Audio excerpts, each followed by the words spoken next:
And then one day I got seen almost getting eaten by a shark by a guy who was Warren Miller, the great ski filmmaker's cinematographer. Don Brolin saw me. And when I got out of the water, he gave me his card, and that gave me a chance. And I rode him, and I was a ski instructor on the East Coast where I was going to school, so I'm a good skier. And they paid me, and that's how I got started in the film business. Faded. Cut to. Exterior. Interior. Restaurant? Bar. Club. Day. Night. Action. Yo, yo, yo, check, check, check. Welcome back to part 2, part dos, the sequel, the second, segundo, that's right, of our interview with Kip Konwiser. Oh, excuse me. By the way, you're listening to the Restaurant Fiction Podcast, where we review every single fictional restaurant, bar, and club in TV and film. I am your host. My name is Monis Rose. So anyway, yes, this is part 2 of part 1 of our interview with producer Kip Konwiser. We were featuring the barbecue in the 1990s. The late 90s, I believe 1997 HBO movie Miss Evers' Boys, the continuation of that. Now, people say they don't choose favorites. Well, guess what? We're choosing a favorite part, and it is part 2. That's right, the continuation. We love part 1. It kind of is the exact same interview, but now we get to split them down the middle and actually choose a favorite. And our favorite is part 2. So if you only get to listen to any part 1 or 2, just choose this one, our interview with Kip. Why? Well, obviously, he explains how he broke into this business, and it's one of the craziest stories we've ever heard. I think one of the craziest breaking into Hollywood stories to ever exist in all of man and woman and child and alien kind. That's right. Also, we go deep on the spiritual side of how becoming aware and mindful can actually help the writer, can help the producer, and really create a symbiotic relationship where all parties win. And I guess, to even break into Hollywood and also to maintain a successful career, you got to be a team player one way or another. Doesn't matter if you're a producer, writer, director, etc. All right, I'm talking way too much. Let's just get on with the interview. Our interview with Kip Konwiser, Miss Evers' Boys. Go. What's your relationship like with the writer? The writer of Miss Evers' Boys? Yeah, or in general, in any the writer? project, in any scripted project. With writers, I think the success we've had with writers is by being specific. And I think in any relationship, you find a lot more success with the other person when you can be specific. It's frustrating because we all want to improve in our relationships with each other. I've never had a writer who wasn't trying. But where it falls apart is when they feel you're not communicating well enough for them to grab a hold of or really appreciate what your idea is. Or you're trying too hard, I suppose, is maybe another way to put it. But really the answer in relationships is be specific and be clear. Be vulnerable as a person giving notes and thoughts. I find it really helpful to marinate in characters, to read something and then walk around with the character before I comment to the writer and live with it and try to hear different voices and walk into a room as a character. And kind of then when I write my notes to feel that I've spent time the way the writer has in exploring that voice.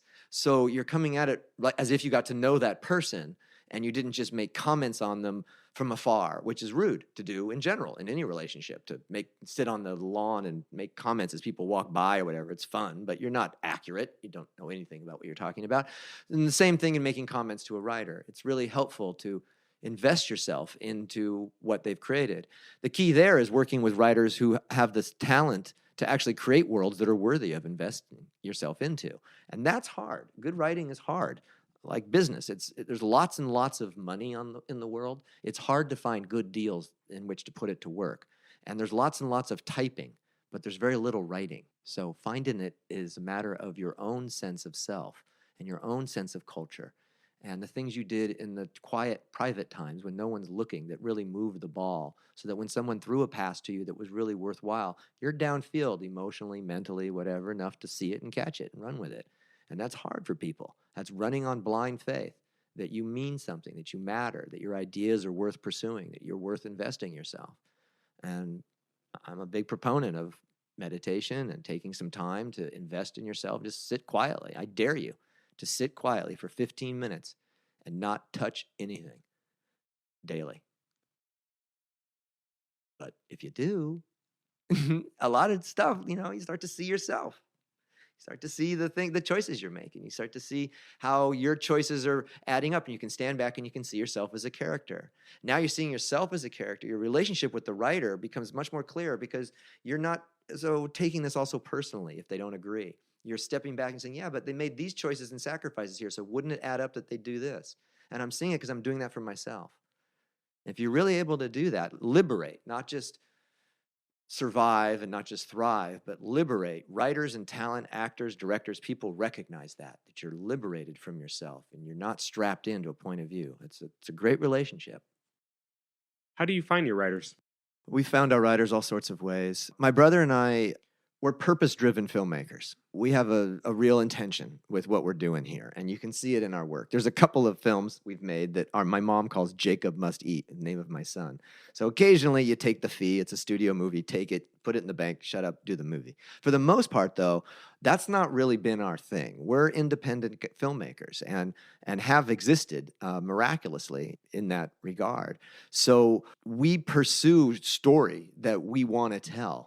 And we pursue writers who we think can either tell it or have a story to tell. And oftentimes, similarly, it's a two-way street. Those people can find us because, as advice for those maybe who are listening, if you are about something that is definable and consistent and you can point to it and really return to it, be good at one thing, it turns into your passion.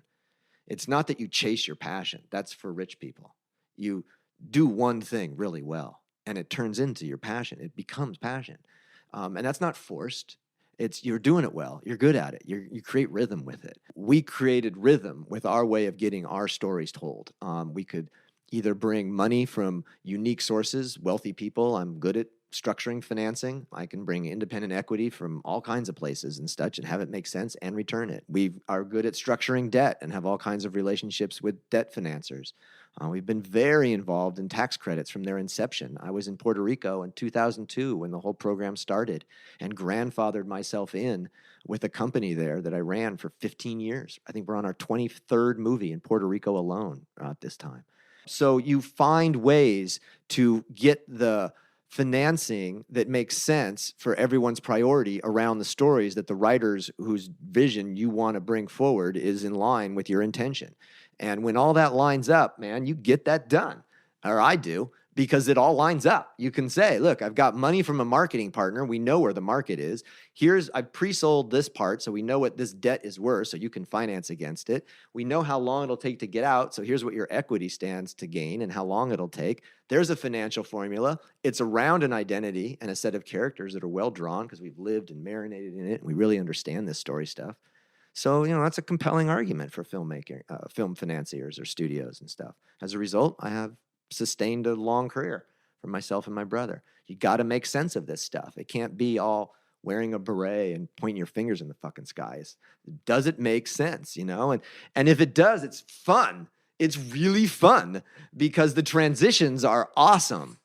They really are. They go right with your circadian rhythm. It's just like the 3 acts, the time it takes to get it done. When you're flowing, man, this is it. This is great noise. This is vibing, this entertainment business. When you're not, it's frustrating. What is the purpose of your entire archive, your entire collection? I mean, on a certain level, it's to survive, to be perfectly honest. And I'll maybe deeper about it than is really true. I mean, we're trying to just make it happen here, The fact that we got the opportunity to make it happen, create some momentum, and execute films that overall you can look back on and say, hey, did you guys have an intention or a theme? It's easier to look back and say that there was one because you can look and you can draw a line through it, and it's not hard to see that there's clear intentions that are pretty similar through the work. But I honestly think that that's a result of waking up every day, literally every day, and not being concerned with perfection, but just progression and pushing the agendas forward. And then years later, you look back and you kind of can see that there's an intention through line. Otherwise, honestly, I think it would be a little pretentious to say in the beginning, when we were 20 years old or 15, when my brother and I really made this commitment to each other that we're going to make movies together. It doesn't start that way. It started with us because we were tap dancers. A straight male tap dancer who danced in a physical kind of a way, like literally had to like create the entire opportunity, the whole show. And ultimately, I just put a piece of wood on the ground in a busy street corner, and I would just attract an audience by creating rhythm and then by being funny, which you can't tell from this whole interview, but I was once upon a time, I was like a really funny guy. And by just engaging people in humor, people like you, and there's communication, and suddenly you're telling story. This is where Kern and I went like, you know what, we can do this. And then one day I got seen almost getting eaten by a shark by a guy who was Warren Miller, the great ski filmmaker's cinematographer. Don Brolin saw me, and when I got out of the water, he gave me his card, and that gave me a chance. And I wrote him, and I was a ski instructor on the East Coast where I was going to school, so I'm a good skier. And they paid me, and that's how I got started in the film business. Was making little ski vignettes for Warren Miller and calling my brother and saying, this is it. This is going to be great. All we got to do is ski and smoke weed. This is going to be awesome. And they're like, no. It's not been that way ever since. But that's how it starts. It starts this way. It starts because you just want to be defining yourself.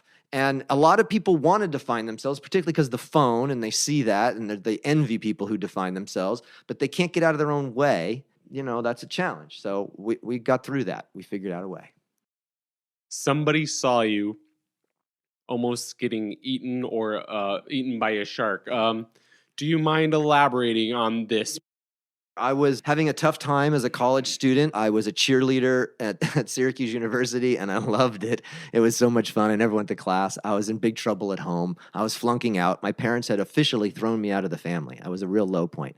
And I was smoking too much too. So I burn in the morning, and I see that there's no waves. And I planned on going in the water to kind of clear my head out. And I went out anyway because I needed to. And it was literally like glass. And I paddled way out, like 1,500 feet offshore. I mean, way out because it was so glassy. And this is Laguna Beach, beautiful, beautiful place where we grew up. And at that time too, it was really uninhabited. I literally rode a horse down on the beach with my board and got on. It's great. Our grandfather had horses on the water.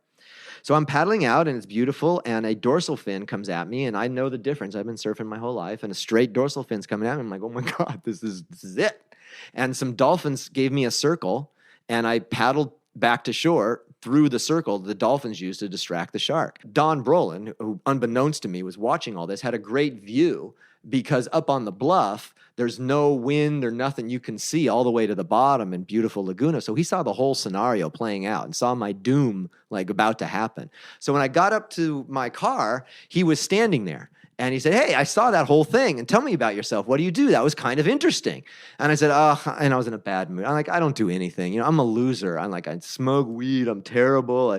I'm flunking out of school. My parents hate me. And he's like, oh my God, you're miserable. You're terrible. Look, here's my card. I don't really want to hear your answer. But if you want to do something and pull your head out of your ass someday, call me. And he drove away, and I looked down, and it says Don Brolin, Warren Miller Ski Films. And I'm like, dude, I'm a serious skier. I'm like, for real skier. I've been skiing since I was 5 years old. It's one of the things I can do that better than most people. So I'm like, I know who Warren Miller is, and that was the guy. And I didn't really know what a cinematographer was. It said it on the card. So call my brother. I get back to Syracuse, and I apply to be a ski instructor with the intention of getting a hold of him.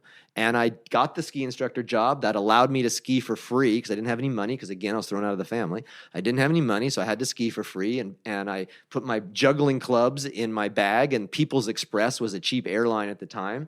So I could juggle in the airport, literally, earn enough money in the hat, go in, buy an airline ticket, and fly anywhere in the country with my juggling clubs, get off, juggle wherever, meet somebody or a cutie or whatever, spend the night, get some free dinner, get back on the plane. This is kind of how this went. So I told Warren Miller, I can get anywhere you want in the country and I'll film. And they gave me $200 a day as long as I was in Sugarbush, Maine or, Steamboat. And they give me little assignments. And I got myself there because I juggled and I earned the money literally the day that I was traveling. And my parents thought I was in class the whole time. And that's how this started. And my passion for it made my brother go, man, my brother's down for this. I'm with him. So my parents were really pissed because I'm taking my brother with his super fancy education, Curran is just a genius and one of the most brilliant, kind, wonderful people that there should only be people like Curran. And I'm taking him over the edge here in this stupid film industry that my parents know nothing about. So that's how it started for us. And it really wasn't until, I graduated from USC. My dad cried. There was a little acknowledgement, but not much. And with Working Girl, we won an Academy Award for the music, and they acknowledged that. But it was really Miss Evers' Boys. My parents were in the audience at the Emmy Awards. They came with us.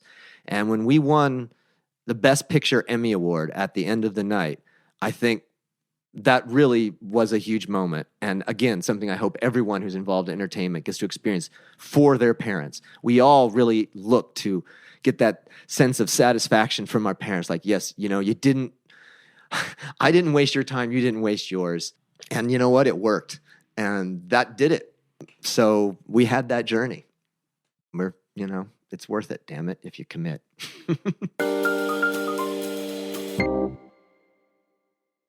Obviously, in your amazing epoch of this life that you live, can you top that shark story, though? First off, you're really generous with those adjectives. Thank you. As we lead our lives, that doesn't feel always amazing. You know what I mean? It's hard work. Like, it wasn't that long ago today that I was feeling quite the opposite of amazing. This is hard. This is a process, and it's important to stay healthy mentally and to run the marathon through. And that's how these things happen. That's how you look back and people go like, "Oh my gosh," my students and things like, "I can't believe it. You've done everything. You know everybody," and stuff. And you think like, "Yeah, actually, I guess so." But that's not how this works. It works good old fashioned hustle, and. So to answer your question, though, I appreciate that was my deflection of that really kind words, and thank you for that. It was really sweet of you to see it that way, and maybe that's true. It is amazing. I'm blessed and fortunate, damn straight. I think my best moment, the greatest moment on the exact opposite side of the timeline, really, is when my son was working for me as an intern. I was at Legendary Pictures, and he was working as an intern on a series we were doing. And he wasn't really interested in this industry necessarily. We have a great relationship. We never went through that teenage separation thing or anything. We've always been best buds and talked and really open. It's great. I love Jake. And so we're sitting in the car, and he turns to me and he says, I think I might actually really be interested in this. And as a father, you think, oh my God, I want to drop a tear. I'm like, oh my God, I've had an impact. I didn't scare him away. All the time, those years he watched me like railing on people to get stuff done or whatever and scare the kid away out of this. And so he really followed through on it. And he applied early decision to get into the Newhouse School at Syracuse, and he got in. And I have to tell you, that was probably the greatest moment of my career, because I was not accepted to Newhouse at Syracuse. I applied repeatedly, and they kept telling me, you'll never be a filmmaker. You don't have the smarts. Academically, you're not there. Or they had all kinds of reasons why. You'll never work for you. And you know something? It worked for me. And it worked for me to the extent that it worked so much that my son, with whom I've had nothing but a stellar, great communicating relationship, chooses to follow in my footsteps, at least through his education. We'll see where he really goes. It's up to him. He doesn't have to do this. Made me feel that actually was the greatest award that I've ever achieved. That I led a life that, while I appreciate all the kind things you see from it, and I do appreciate that the person who's closest to me and watching me most close actually has the same opinion as you do, that this has been so amazing he wants to do it.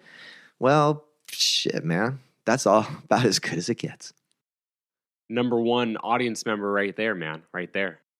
Yeah, that's the only one that matters, really. It's really the only one you're really ultimately affecting. So be present for your child. Your child's watching, if you hear that out there. What advice should a smart-driven either writer or producer ignore in this business? Well, William Goldman said it great. Nobody knows anything. People who think they know don't. And everyone will tell you they do. Assholes and opinions, everyone's got one. So it's really super important that you ask these three questions of yourself. And these are not light questions and not to be blown off and surface, really. If you want to succeed, if you want to do this, as far as I'm concerned. This meaning life, meaning really wake up and grab it. And that is, who am I? Who am I really? When I'm crying, what do I turn to? When I'm so stoked and feeling, what am I going toward? Who am I? What's making me do that? What do I want? What do you really, really want? What do you want so much? You're up in the morning, you're late, you're doing it, you're constantly grinding it, it won't go away. What is it? And what's your intention? What are you going with this? And if you can identify your intention, certainly from a business perspective, it's easier to identify an audience because audiences align by intention. They don't go to the movie because of Matt Damon, anymore. They go because of the intention of the film and whether or not they align with where that's going. And who are you, what do you want, what's your intention is what can keep any individual competitive against the juggernaut of Disney or Netflix or whatever. Because they need programming that is legitimate in those answers. Authentically, who are you, what do you want, and what's your intention expressed in narrative and characters where we can see the answers for those characters played out in 3 acts. And if you know that yourself, and you come from a place where you know why you're doing this, and what you want out of it, and what is your intention with the story, or with the day, or with the relationship that you're in, or whatever it is, it's a lot easier to not get thrown off track by other people's statements and pressures. It's this simple. You set a sailboat, by setting your rudder and a course, and the wind that hits your sail that keeps you on that course, that's your acceptable wind. And any wind that doesn't keep you on that course, you let it fall off your sail. And if you haven't set your course, any wind that hits your sail, you'll accept. And you're blowing all over the place. So until you set your own course, you're really premature in taking any wind from anybody. Take me on a food tour of LA. You've been in this town, you've been living, even Southern California. Let's even broaden it because, born and bred Southern California in general, where are we going? Where are you taking me? Where are you taking the crew of Restaurant Fiction? What's going down? Well, the first most authentic place that nobody takes anybody, but I would take you because I know, is we would go down to either Long Beach or Newport or one of the places where the fishermen come off the dock, and we would buy straight out of the water some calico sea bass that was just caught, and I would fillet it for you, and we'd just have a little hibachi right there on the dock or on the beach, and just as that fish is still in the water and still alive, we'd fillet it up, throw it on the hibachi, we'd season it up, if you wanted in taco or whatever, and right there, that would be the first place. That's our first hors d'oeuvre, just right on the water, straight off the boat. Those fishermen love that. I was a deckhand on those boats when I was a kid. They love that. They get off the boat and you pay them $20 for their fish. They think they're a big shot. So that's what we would start with. And then we would make our way to, there's a handful of, in Southern California, along the beach, just super authentic, kind of divey, small Mexican restaurants. And you got to go to them. They're named things like La Casa and, these kind of boring names. It won't mean anything if I say the names. But we would hit a couple of those for sure for a happy hour right after our little fish thingy. So now we're kind of buzzing, so we had a little buzz there on the beach and we got a little more during the happy hour. And I think that Southern California, one of the finer things I've seen in growing up here and living here for so many years is there's been a lot of development in culture. It was a pretty narrow kind of a palette for a long time in LA for the most part. But now there's so much wonderful immigration that's gone on, and I emphasize the wonderfulness of all that. And it's brought so much culture and food sampling that there are a handful of pockets of places in LA where you need to just park your car and tour the cultures of people who somehow or another have made their way into this city and found a way to survive. And a lot of that's in downtown. So my wife and I love parking the car and just walking that kind of 6th, 7th Street, Wilshire, those kinds of that main area. And they're inside of little pockets and underneath a warehouse or this kind of thing is where you're going to find it. What are you eating in Tuskegee, Alabama at the Barbecue Shack? That is chicken and pulled pork that has been roasting for a good part of the day. That was our crew meal. We set up that picnic scene all day. We were shooting somewhere else earlier in the day, and then we did a company move, and we timed our lunch break so that right after we shot that scene and all the barbecue was cooked, everybody could sit down, and it was great. So you're seeing the real deal. That was real barbecue, and the beans are real, and the coleslaw is real, and the whole thing, and she's putting it in her mouth and waving it around, and Miss Evers is the real deal, Millie. That's how it's made. That movie cost about $4 million. That movie probably made about $4 billion for HBO on subscribers.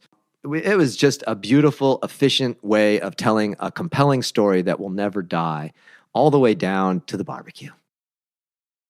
Kip, this is awesome. Any last things, any last words you want to say? Chew your food slowly and enjoy yourselves, Los Angeles. It's worth it, and you're worth it. The love you want from everybody else starts with the love you feel for yourself. So give yourself a break. Kip, thank you so much. I really appreciate you. I appreciate your time.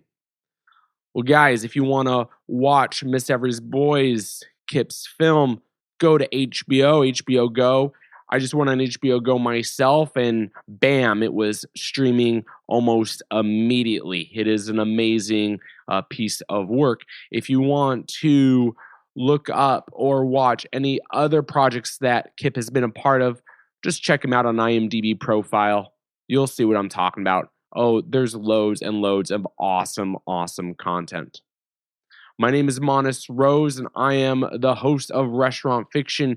If you don't mind, guys, doing us a solid and going on iTunes or wherever you listen to this podcast and giving us a 5-star review.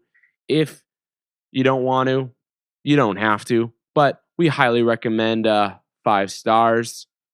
And if you want to also listen to more episodes, we got more episodes. Just go on our page. And if you want to read our reviews, go to restaurantfiction.com. Well, guys, until a couple of weeks from now, keep it fresh, keep it real, and keep it on the flip side. Cut to Exterior. Interior.